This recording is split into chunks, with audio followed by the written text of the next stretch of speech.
بسم اللہ الرحمن الرحیم۔ اللہم صلی اللہ محمد و آل محمد۔ 14 ستارے کا اگلا باب۔ آپ میری ویڈیوز کو شیئر سبسکرائب اور لائک ضرور کریں۔ سکتا تھا لوگوں نے اس واقعے کی اطلاع حجاج کو دی۔ حجاج گھبرا اٹھا اور لوگوں کو جمع کر کے ان سے مشورہ کیا کہ اب کیا کرنا چاہیے۔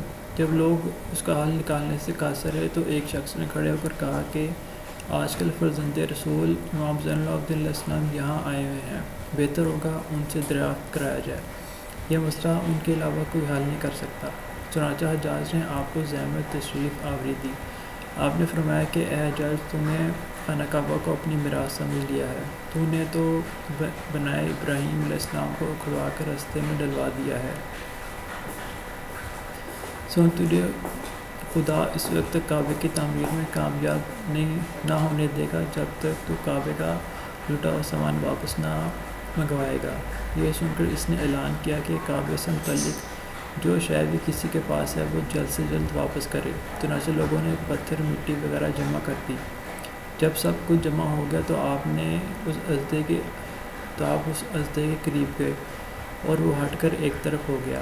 آپ نے اس کی بنیاد استوار کی اور حجاج سے فرمایا اس کے اوپر تعمیر کرواؤ۔ پھر اسی بنیاد پر خانہ کعبہ کی تعمیر بلند ہوئی۔ کتاب الخرائط الجرا میں علامہ قطب راوندی لکھتے ہیں کہ جب تعمیر کعبہ اس مقام تک پہنچی جس جگہ حجر اسود نصب کرنا تھا تو یہ دشواری پیش ہوئی کہ جب کوئی عالم زاہد قاضی اسے نصب کرتا تھا تو حجر اسود متزلزل اور مضطرب رہتا اور اپنے مقام پر ٹھہرتا نہ تھا۔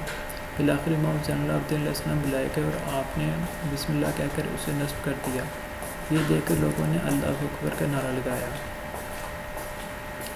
علماء مورخین کا بیان ہے کہ حجاج بن یوسف نے یزید بن معاویہ ہی کی طرح خانہ کعبہ پر منجنیق سے پتھر وغیرہ پھینکوائے تھے۔ امام زین العابدین اور عبد المالک بن مروان کا حج۔ بادشاہ دنیا عبد المالک بن مروان اپنے عہد حکومت میں اپنے پایا تخت سے حج کے لیے روانہ ہو کر مکہ معظمہ پہنچا اور بادشاہ دین حضرت امام زین العابدین بھی مدینہ منورہ سے روانہ ہو کر پہنچ گئے۔ مناسک حج کے سلسلہ میں دونوں کا ساتھ ہو گیا۔ حضرت امام زین العابدین علیہ السلام آگے کے چل رہے تھے اور بادشاہ پیچھے چل رہا تھا۔ عبد المالک کو یہ بات ناگوار ہوئی اور اس نے آپ سے کہا کہ میں نے آپ کے باپ کو قتل کیا جو آپ میری طرف متوجہ نہیں ہوتے۔ آپ نے فرمایا جس نے میرے باپ کو قتل کیا ہے اس نے اپنی دنیا آخرت خراب کر لی ہے، کیا تو بھی یہی حوصلہ رکھتا ہے؟ اس نے کہا نہیں،